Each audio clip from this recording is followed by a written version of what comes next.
Good evening. My name is Rusty Ralston. It is late at night, and I am here to talk about Scott Cawthon, the creator of Five Nights at Freddy's and the subsequent franchise. He has been in the news lately because it was discovered that he has donated over $45,000 to anti-LGBTQ politicians like Mitch McConnell, Donald Trump, and a few others.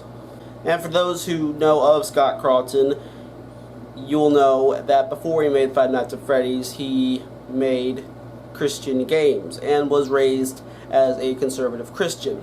However, in the wake of Five Nights at Freddy's, he has, his game rather, Five Nights at Freddy's, has amassed a huge franchise, mainly of LGBTQ people, a lot of whom are minors. And as such, he made a lot of money off of LGBTQ people, including minors.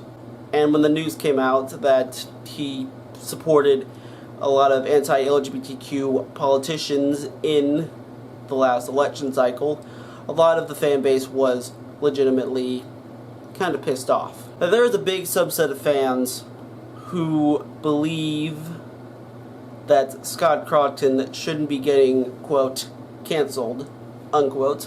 And they believe that Scott Cawthon shouldn't get canceled because A, he was harassed and doxxed.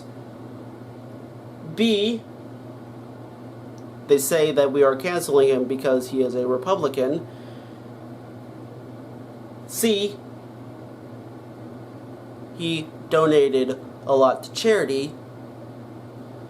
And D, he apologized. Now, I will agree that harassing him and doxing him was not the way to go, because that only feeds the snake. The best way to deal with an anti-LGBTQ creator is to pretend they don't exist.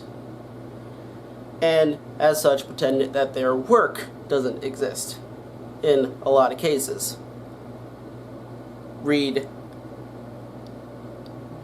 J.K. Rowling and the Harry Potter series, of which Cartoon Network is airing this summer for some reason, but that is another video. That is the one thing I will give those who are defending Scott Cawthon. That's the only thing I'm giving them.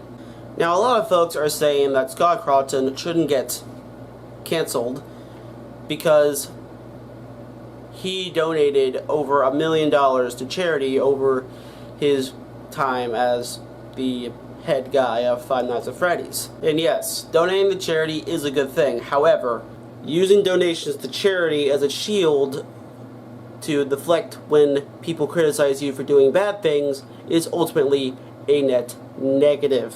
And a lot of people who are defending Scott Cawthon are saying that the donations to charity will outweigh the donations to anti-LGBTQ politicians. And I have this to say. Saying that donations to charities outweigh donations to anti-LGBTQ politicians is like saying making hazmat suits outweighs destroying an entire country with a nuclear bomb. Yes, you may save 5 or 6 or 26 innocent lives. However, you are still at least partially responsible for the possible deaths of many innocent civilians. Civilians who are being targeted either for the country they live in or what gender identity or sexuality they express. Reading his apology, I believe that Scott Cawthon is one of those Christians who go by the code, quote, love the sinner, hate the sin, unquote. And that is a very toxic mindset to go by. It's basically, you're still being homophobic without saying you're being homophobic. Basically, it's saying that you're basically repulsed by the idea that gay people existing. You're repulsed by that idea, and that you think it is a, quote, lifestyle, when it most certainly isn't. And of course, a lot of people defending Scott Cawthon are saying that we are canceling him for being a Republican, and that would actually be true. It's because that if you identify as a Republican, you are willingly putting yourself in the same box as people who are homophobic, transphobic, participate in racist bill legislation, and are not afraid to attempt to enact a coup on this country for a perfectly legal election. And I'm not here to say that Democrats are better than Republicans. They're honestly just Republicans light. But I'm saying that if you willingly put yourself in the more openly homophobic and homicidal group, then you don't look like a good person.